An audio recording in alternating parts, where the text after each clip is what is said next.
Salut tout le monde, ça va bien? En pleine forme, j'espère en tout cas. Vous avez passé un bon week-end et que la journée de lundi s'est bien déroulée, qu'il n'y a pas de souci pour vous.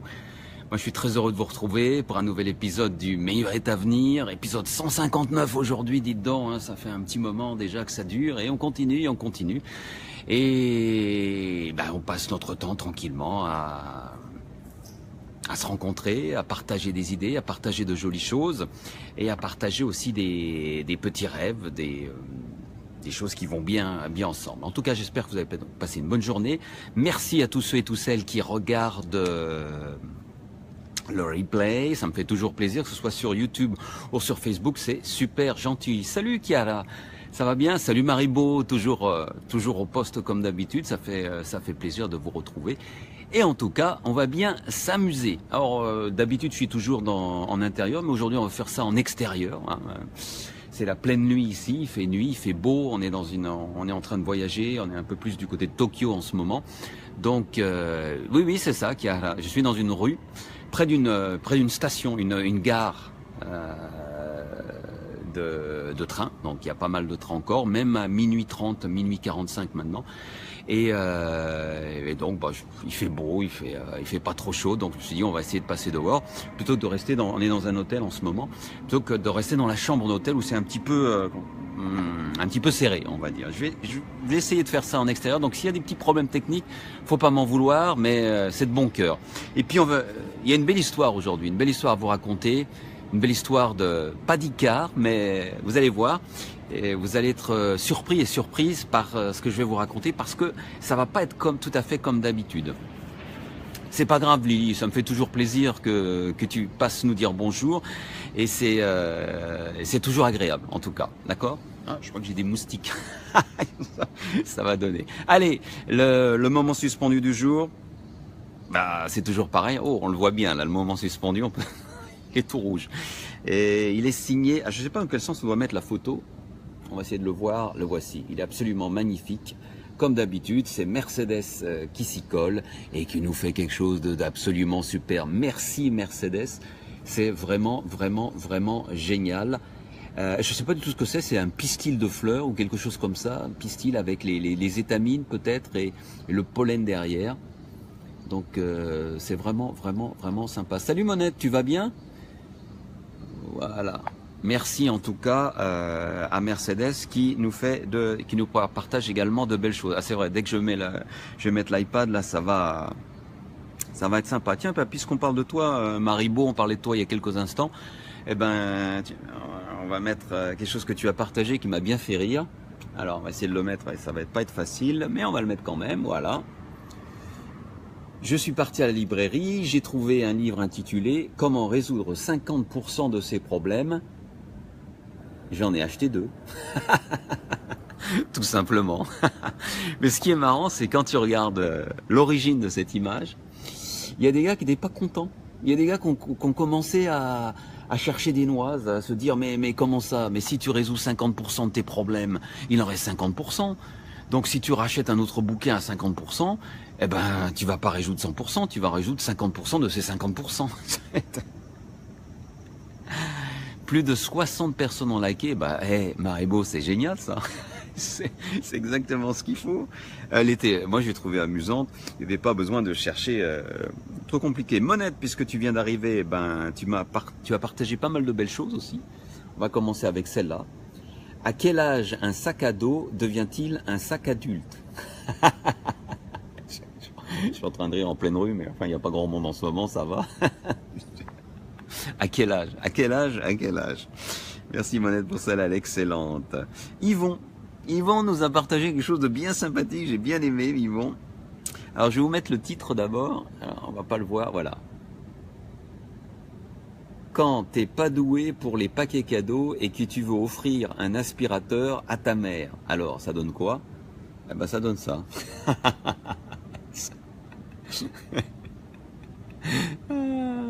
C'est sympa.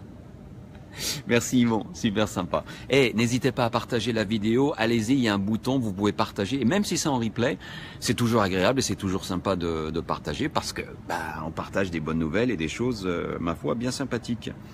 Celle-ci, j'ai trouvé géniale. Les amateurs de bière. Si dans ce beau paysage, tu vois une bière, alors on ne peut plus rien pour toi. C'est un vrai paysage, on voit pas bien ici, parce qu'avec la réflexion, mais c'est un vrai paysage. Et eh ben oui, on dirait qu'il y a une bière sur le côté, alors que c'est un passage, le passage d'un col, tout simplement, avec des nuages derrière. Oui, Monette, tu adores l'aspirateur. Je ne m'étonne pas. Quoi d'autre? Ah, Alex. Alex aussi en a partagé une très bonne. Alors c'est les mots fléchés. On remplit la case. Il y a une case qu'il faut remplir là qui est assez sympa. C'est belle région. Vous voyez? Belle région. B-R-E-T-A-G-N-E. Ben voyons. Les Bretons, hein, on va pas se gêner. Pourquoi? J'ai bien aimé aussi. C'est sympa. Ça pourrait marcher pour d'autres régions aussi. Hein. Monette. Elle est géniale, Monette, celle-là. Merci bien. Attention, une seconde. Quand une caissière s'absente 2 minutes, peut-on dire qu'elle a lâché une caisse? C'est terrible. Elle est terrible, celle-là, Monette. Elle est très bien aussi. Elle est très bien. Elle est sympa. Cécile a été dans un café ou quelque part et nous a rapporté cette image. Tout enfant laissé sans surveillance sera immédiatement vendu à un cirque. Non mais quoi? C'est radical pour calmer les parents. Les parents font attention. Sinon, celle-ci, voilà. Et c'est très vrai, c'est très vrai. Oh, elle est très blanche, on va essayer.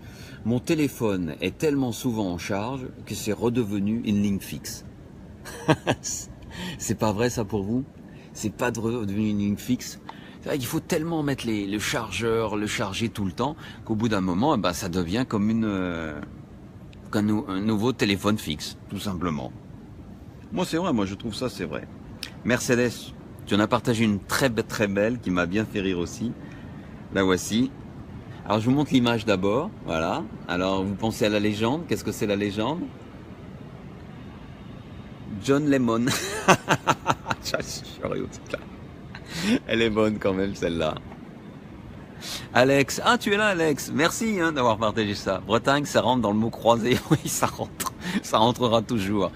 Monette, j'ai raté le début, où es-tu Jean-Philippe? Eh ben, je suis au nord de Tokyo là, on est un petit peu en train de voyager, on a quitté la maison et on est juste au nord de Tokyo et je me suis dit, comme je disais tout à l'heure, pourquoi pas aller dehors, hein, vu que maintenant c'est tranquille. On est tout près d'une gare, vous entendez, il y a encore des trains, mais ça va bientôt s'arrêter parce qu'il est minuit 47. Et donc bientôt il y aura plus de train. Tiens, si on a un petit moment à la fin, si vous voulez, je marcherai un petit peu jusqu'à l'hôtel. On va voir. Moi, j'ai pas l'habitude de faire ça. Mais bon. Lucien, grand défenseur de la langue française. Et vous allez voir pourquoi immédiatement. Défendons la langue française, sinon un jour, elle mourira.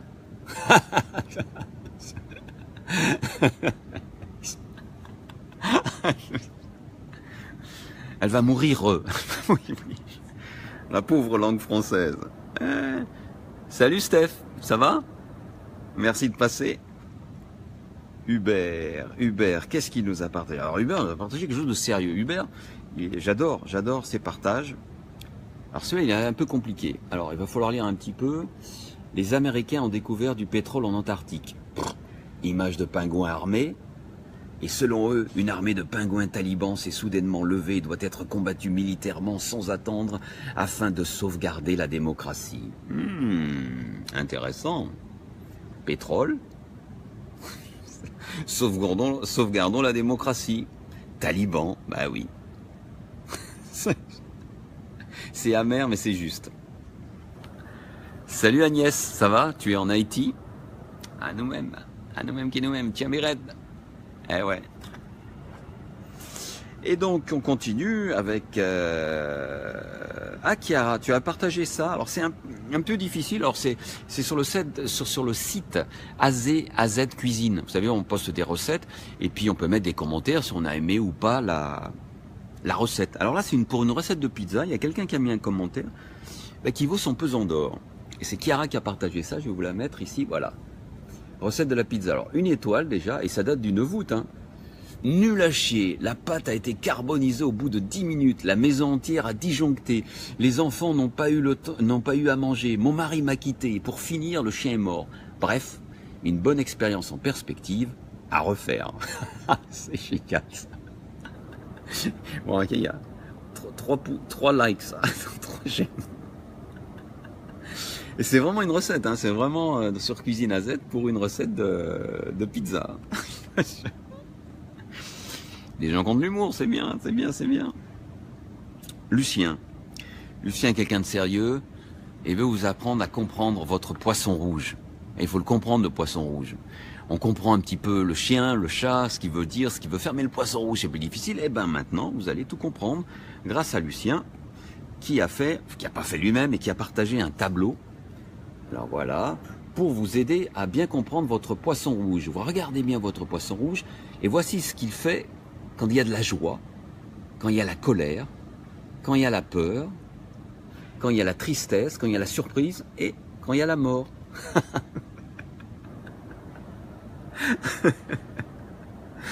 Un memento très pratique. Salut Delphine, merci de passer.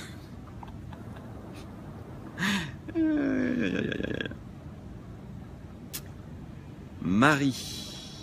C'est Marie qui a partagé ça, c'est pas Maribo, c'est pas l'autre Marie, c'est encore une autre Marie qui a partagé cette image de statue. Elle est toute simple, il n'y a rien à voir, mais il y a des petits malins qui ont rajouté un rasoir.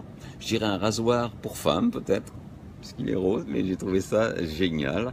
Et Marie, tu as eu raison de partager cette image. Il n'y a pas de légende, mais on aurait pu mettre une légende, mais je la trouve géniale rien que comme ça. Je sais pas où c'est, je sais pas ce que c'est, mais c'est joli. Eh oui, Monette, hein, facile à décoder, le poisson rouge.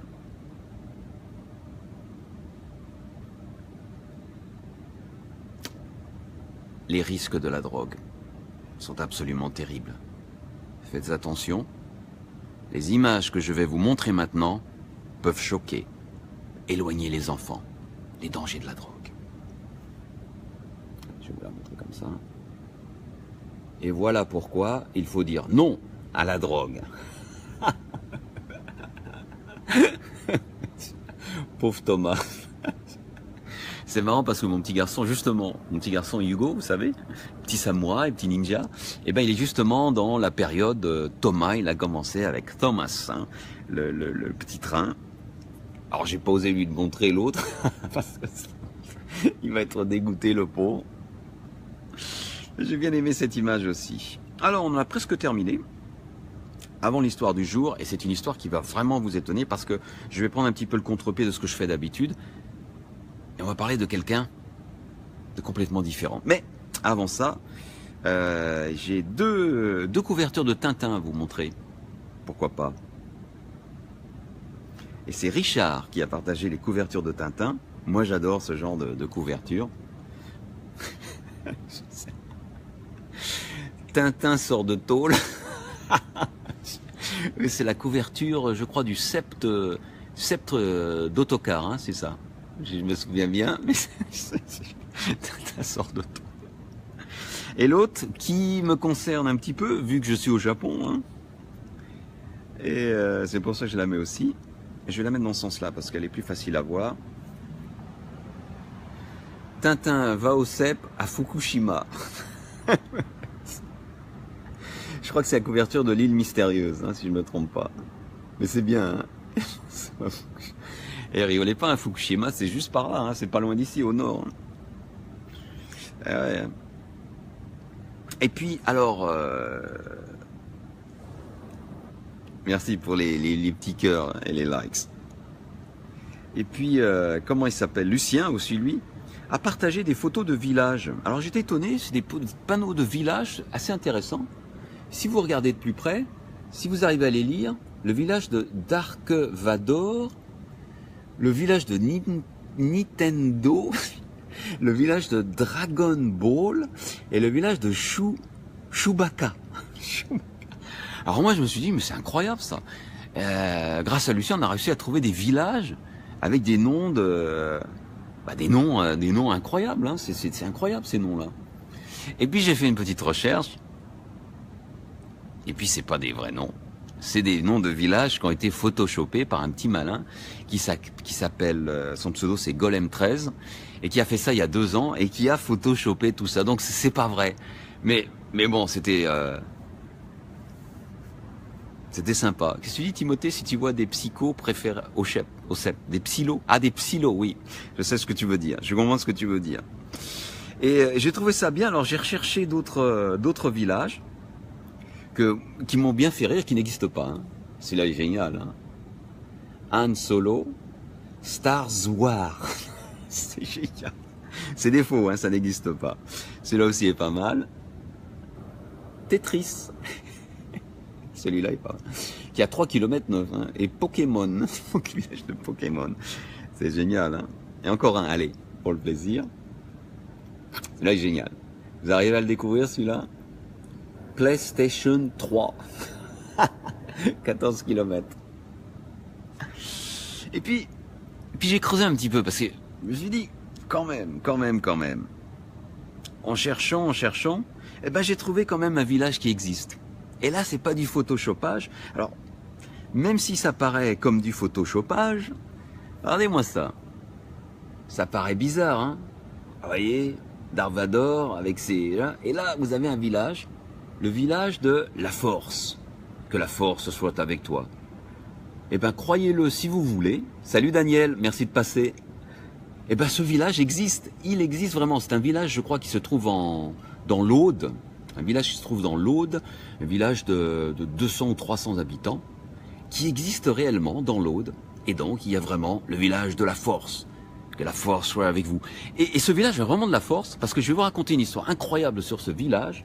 C'est authentique. Depuis 1925, tenez-vous bien, ils n'ont eu que 3 maires.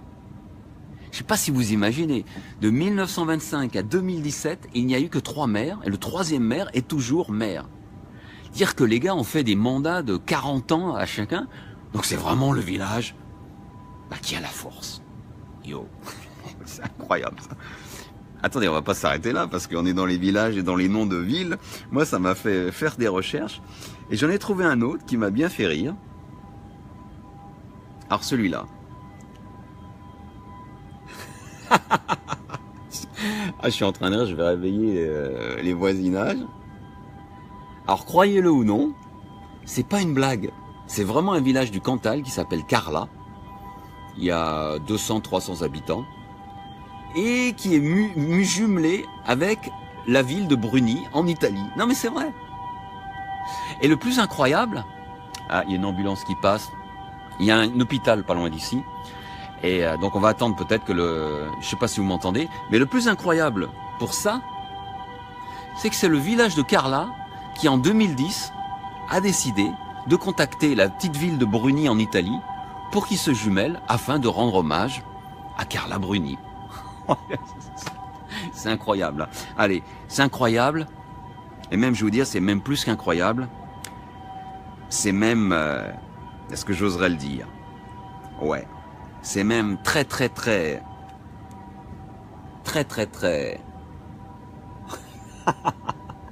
sur la départementale 36. Oui, tout ce que je vous rappelle, tout ce que je vous raconte est même un petit peu très con. Je le sais. Et c'est un village qui existe, hein, très con. C'est un village de la Marne, où il y a, je crois, 75 habitants. Peut-être vous le connaissez si vous êtes dans la région de la Marne, mais ce village existe. Donc si vous y passez, n'hésitez pas à vous prendre en photo. Enfin... Si, Maribo. Salut à Kiko. Genki. Isashiburi, ne. On n'est pas loin en plus. Et il dit le village de mon cul, il est célèbre le village de mon cul. Surtout l'arrêt de bus. L'arrêt de... Enfin bon, elle a été faite par... je sais plus... Je crois que c'était... C'était, comment il s'appelait? Il est toujours vivant, il avait fait une série là-dessus qui était géniale. Mais bref, bon, on va s'arrêter là et on va passer à l'histoire du jour. Alors, l'histoire du jour, je vais vous raconter, c'est quand même assez étonnant parce qu'on va aller aux États-Unis. Et aujourd'hui, je ne vais pas vous raconter l'histoire d'un être humain, mais je vais vous raconter l'histoire d'un animal. Et ouais, je vous avais dit, je vais vous surprendre aujourd'hui. Et je vais éteindre ça parce que si j'arrive à l'éteindre, voilà. Oh bah là on voit plus rien, ouais. Mais c'est pas grave. Je vais raconter l'histoire d'un animal. Ça se passe dans un zoo à New York, et même j'ai le nom du zoo ici, c'est le zoo de Binghamton.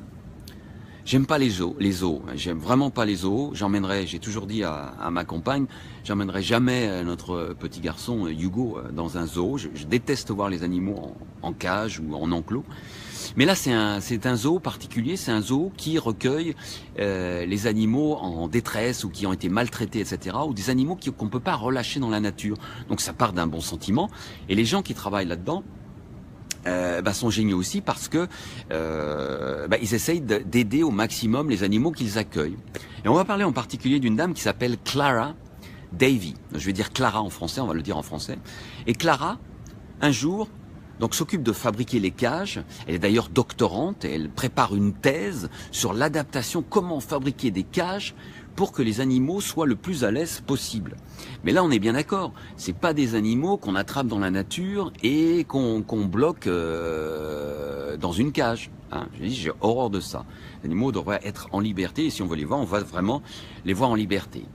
Et donc, Clara s'occupe de ça. Et un jour, elle reçoit 4 corbeaux. 4 corbeaux, ça se passe en 2008. Hein.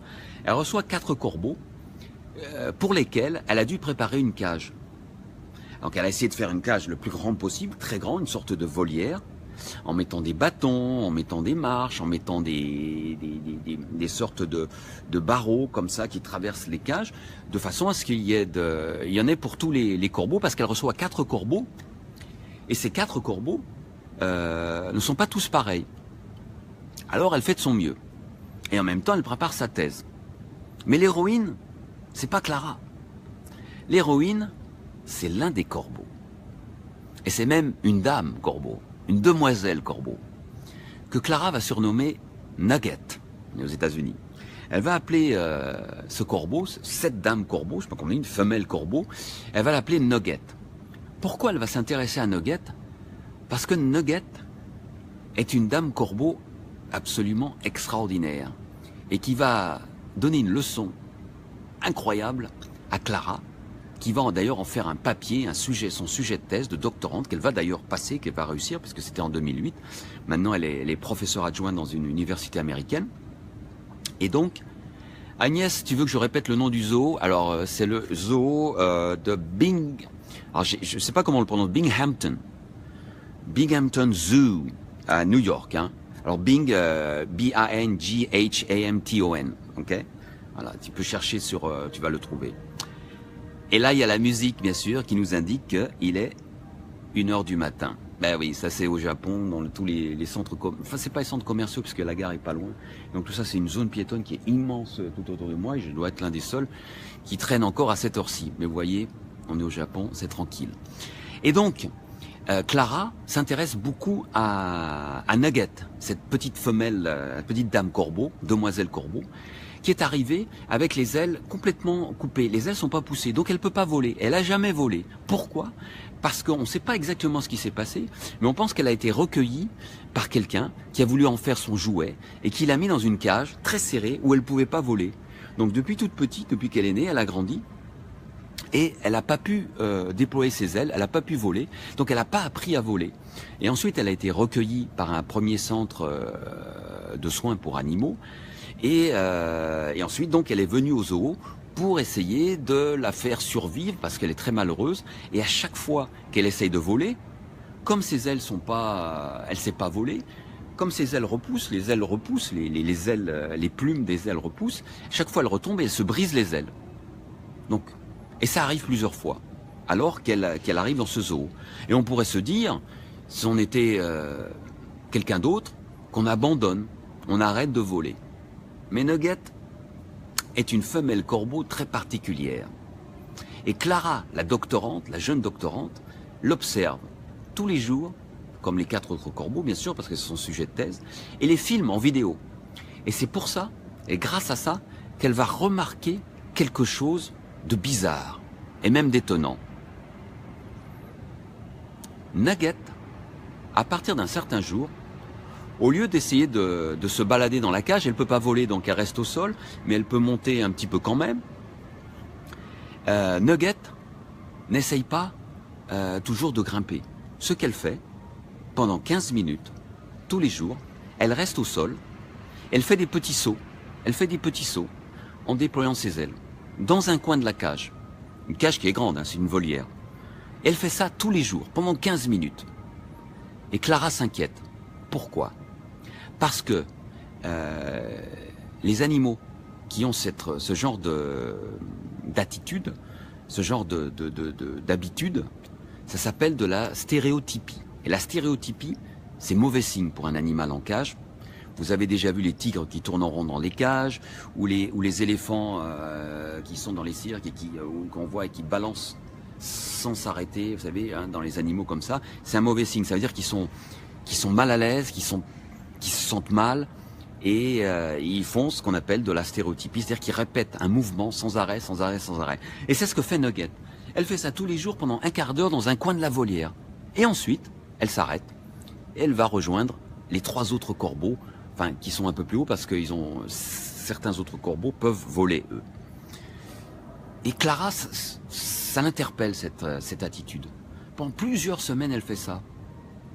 Et au bout d'un moment, Clara est étonnée, elle regarde les rushs des vidéos qu'elle prend tous les jours, parce qu'elle ne peut pas regarder tout le temps. Elle se rend compte que Nugget commence, après avoir fait ses petits sauts, maintenant elle commence à grimper à une branche, la plus basse possible. Elle peut grimper avec ses pattes, hein, parce que c'est à partir du sol, et à partir de là, elle fait un petit saut vers le bas. Et hop, elle fait un petit saut. Et tous les jours, elle fait ça. Elle fait ses petits sauts au sol, et ensuite elle fait un petit saut à partir d'une petite branche, elle retombe au sol, et elle déploie ses ailes qui commencent à repousser une nouvelle fois. Et là, Clara appelle les autres personnes qui travaillent dans le zoo, et leur dit: mais attendez, il se passe quelque chose là, c'est quand même bizarre, c'est pas de la stéréotypie, il y a quelque chose qui est en train de se produire. Non seulement ça, mais dans les semaines, dans les mois qui suivent, Nugget continue à développer d'autres exercices. C'est-à-dire qu'elle monte encore plus haut dans les branches, et elle ne se lance pas. Elle s'accroche à la branche, et elle déploie ses ailes, et elle fait comme ça. Ben, vous voyez pas bien, je vais le faire, hein, comme ça, elle fait comme ça, mais sans se lâcher. Et là, Clara commence à comprendre. Mais elle se dit: mais est-ce qu'elle n'est pas en train de s'apprendre à voler toute seule? Ce qui est absolument incroyable pour un animal. C'est-à-dire, c'est quelque chose d'exceptionnel. Un animal qui s'apprend tout seul à voler sans avoir appris naturellement grâce à ses parents, parce qu'elle n'a jamais pu voler, Nugget. Elle n'a jamais été dans un nid et elle n'a jamais été aidée par ses parents ou poussée. Donc elle n'a pas les bases, elle n'a aucune base.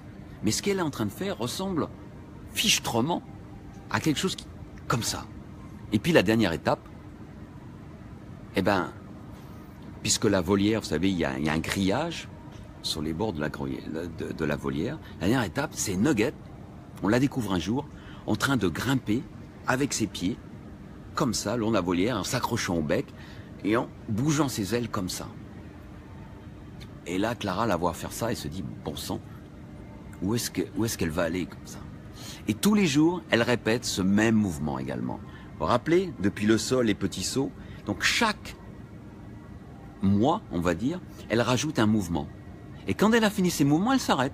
Et après, son attitude redevient celle d'un corbeau tout à fait normal, qui croisse et qui cherche à manger, etc. C'est un truc absolument formidable. Et c'est d'autant plus formidable et extraordinaire, tu as raison Marie, bon, on va y revenir, qu'un jour, Clara vient à la volière, cherche Nugget et ne la trouve pas. Elle ne la trouve pas. Elle la cherche, elle ne la trouve pas. Mais pourquoi elle ne la trouve pas? Parce qu'elle regarde au sol. Parce que c'est toujours là où se trouve Nugget depuis qu'elle est arrivée, depuis 18 mois qu'elle est arrivée dans ce centre de rééducation et zoo rééducatif. Mais heureusement, Clara lève la tête et elle regarde tout en haut de la volière et là, elle voit une Nugget qui est en train de papoter avec ses copines tout en haut dans la branche qui a été installée le plus haut de la volière et qu'il est impossible d'atteindre avec les pieds en s'accrochant à la grille. Clara se précipite dans son laboratoire avec sa vidéo qui a tout enregistré. Elle regarde la vidéo et là, elle voit que Nugget s'est réellement envolée toute seule et est allée monter jusqu'en haut de la volière. Clara ne sait pas quoi dire. Elle se dit mais c'est absolument formidable, c'est incroyable. Cette intelligence et cette façon de se rééduquer tout seul, comme tu le dis si bien, Maribo. Et en fait, c'est exactement ça. Alors, je ne sais pas si vous connaissez les corbeaux. On les aime pas, les corbeaux. Hein. Ce sont des animaux, ils sont noirs, blablabla. Mais en fait, les corbeaux, et moi j'ai suivi des reportages sur ça, je suis passionné des corbeaux. Ce sont les animaux parmi les plus intelligents qui existent. Ils sont capables de faire des choses absolument extraordinaires. Recherchez des vidéos sur les corbeaux. Il y en a pas un, il y a même un TED Talk sur les corbeaux qui a été fait il y a quelques années, je ne sais plus par qui. Mais c'est des animaux absolument extraordinaires qui sont très intelligents. Et Nugget a exactement fait ça. Nugget, une pauvre, petite, femelle corbeau qui n'avait jamais appris à voler, qui avait été bloquée dans une cage où elle ne pouvait pas déployer ses ailes, qui n'avait pas pu faire pousser ses ailes et qui à chaque fois qu'elle essayait de voler se brisait les ailes, eh ben n'a jamais renoncé. Le jour où on lui a donné l'espace, et c'est ça qui a été la bonne idée de Clara, mais Clara était dans ce domaine, d'aider les animaux à supporter leur captivité parce qu'on ne peut pas les relâcher dans la nature, lui avait donné un espace assez grand, avec des outils, des branches et des paliers, des escaliers, des choses comme ça. Et Nugget, toute seule, a compris la façon dont elle allait pouvoir se rééduquer, comme tu l'as dit, Maribo, et progresser jusqu'à voler toute seule.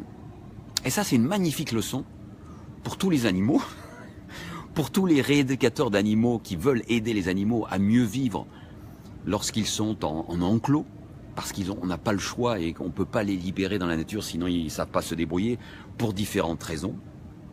Mais c'est ça que Nugget nous donne, et même à nous, autres êtres humains, des leçons qu'on peut bien sûr nous-mêmes appliquer.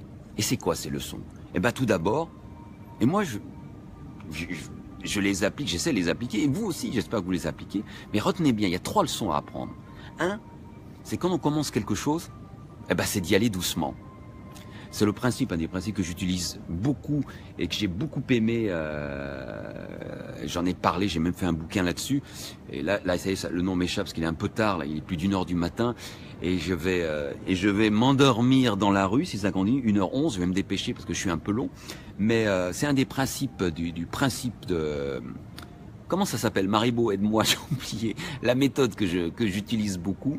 Les petits pas, la persévérance et c'est. Ah, ça me revient pas, mais ça va me revenir. Donc, y aller doucement, y aller par petits pas, y aller doucement. C'est ce qu'a fait Nugget. Elle a fait d'abord des petits sauts, en s'entraînant pendant 15 minutes, répétition de petits sauts. C'est la pratique délibérée, voilà, la pratique délibérée. C'est ce que je parle dans un bouquin que j'ai publié il y a quelques années et qui vous emmènera très très loin si vous voulez développer un skill, un principe ou un talent particulier, surtout au niveau du physique, pour faire du sport, et même dans votre travail. Monette, bravo Claude d'avoir pu aider cet oiseau. Quoi, nous avons tous besoin les uns des autres et aussi bien des animaux. Oui, les animaux nous apprennent plein de leçons, hein. Vous le voyez avec vos chats, vos chiens, etc. Bah là, ça a été avec Nugget, la dame corbeau, je l'appelle, la demoiselle corbeau. Donc, premier principe, y aller doucement. Il faut vraiment y aller doucement. Deuxième principe, c'est le fait de ne pas rester isolé lorsqu'on s'entraîne. Il faut savoir se frotter et aller avec d'autres qui sont plus forts.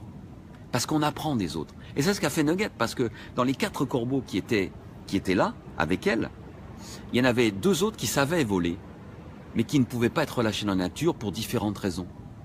Et Nugget, et c'est assez incroyable parce que Nugget est arrivée la première dans cette volière, et elle n'a jamais fait un effort pour développer son vol. C'est uniquement lorsqu'on a rajouté les 3 autres corbeaux dans sa volière, qu'à ce moment-là, elle s'est dit, bah, et si j'essayais de voler, ou un truc comme ça, il y a quelque chose qui s'est passé dans son cerveau, elle s'est dit, mais je vais essayer. C'est un petit peu la motivation. Parce qu'on a des gens avec nous qui sont peut-être un petit peu plus forts, bah, on a envie d'aller avec eux, on a envie de rester avec eux, et ben donc on fait un effort. Et c'est ce qu'a fait Nugget, et c'est ce qu'on peut faire. Si vous voulez développer un talent, il faut également aller vous frotter à des personnes plus fortes, pas à des personnes moins fortes. Il y a la police qui passe derrière. Donc c'est ça qu'il faut faire. N'hésitez pas. 3e principe, on apprend le mieux. Meilleure façon d'apprendre, c'est par soi-même. Lorsqu'on apprend soi-même, lorsqu'on autodidacte en quelque sorte, c'est là où on apprend le mieux. C'est comme ça que ça reste le mieux dans sa mémoire. C'est beaucoup mieux que la théorie lorsqu'on reste passif à écouter quelqu'un qui nous le dit. On apprend soi-même, on fait sa pratique régulière, on n'y va pas trop vite, et on se frotte à des gens plus difficiles. Et moi j'aime bien lier tout ça à autre chose, aux méthodes d'éducation. C'est exactement ce qu'on apprend aux enfants, ce que font les enfants qui suivent une des méthodes que j'aime bien, vous savez pourquoi, la méthode Montessori. Dans les écoles Montessori, c'est exactement ça. C'est exactement ça. On y va doucement, on y va pas à pas. On apprend par soi-même et on se frotte à des gens, à d'autres élèves plus forts, puisque dans les classes Montessori, on les regroupe par tranche d'âge de 3 à 6 ans, de 3 à 6 ans, de 6 à 9 et de 9 à 12 ensuite. Donc on s'apprend les uns les autres, on apprend soi-même et on progresse petit à petit. Ces 3 principes, appliquez-les si vous ne l'avez pas déjà fait parce qu'ils sont vraiment, vraiment, vraiment fantastique. Et on peut dire merci à Nugget, cette dame corbeau, qui, non pas à développer, mais qui peut-être vous fera penser à vous dire, il est un petit peu fatigué là, vous dire que c'est de cette façon que vous allez pouvoir développer un talent, un skill ou quelque chose comme ça. D'accord? On va se quitter parce que c'est un petit peu tard. Et puis, il fait pas frais ici, il fait toujours bon, mais faut savoir rentrer à la maison. Allez, je vous laisse et du soutien des autres. Exactement, ouais, c'est ça, Monette, exactement. Vive Nugget. Oui, exactement ça. On peut dire vive Nugget parce que peut-être que ça vous déclenchera quelque chose dans votre esprit. Peut-être qu'en pensant à Nugget, vous direz, bah oui, voilà, je vais développer ça. En plus, septembre arrive, c'est le meilleur moment pour développer quelque chose, commencer une nouvelle aventure, apprendre un nouvel art, un nouveau sport, ou développer votre business, quoi que vous vouliez. Pensez à Nugget. Nugget a pu le faire. Vous pouvez aussi le faire. J'en suis persuadé. Je vous souhaite de passer une bonne fin de journée. Ici, on va faire dodo et on se retrouve dans une semaine pour un nouvel épisode de LMV. On en sera au 150e. Waouh, 1h15 du matin. Il est temps d'aller faire dodo. Bonne soirée. Et n'oubliez pas de partager. Ça me fera très plaisir et ça permettra à Nugget de devenir une vedette sur les réseaux sociaux. Bye bye. Merci à tous. Au revoir. Comme d'habitude, j'ai raté le bouton, alors que je recommence. Je retape sur le bouton. Merci pour les petits cœurs, c'est super sympa. Bonne nuit à tous et à toutes. Au revoir. Non, décidément, je vais pas arriver. Allez, une dernière. C'est la bonne.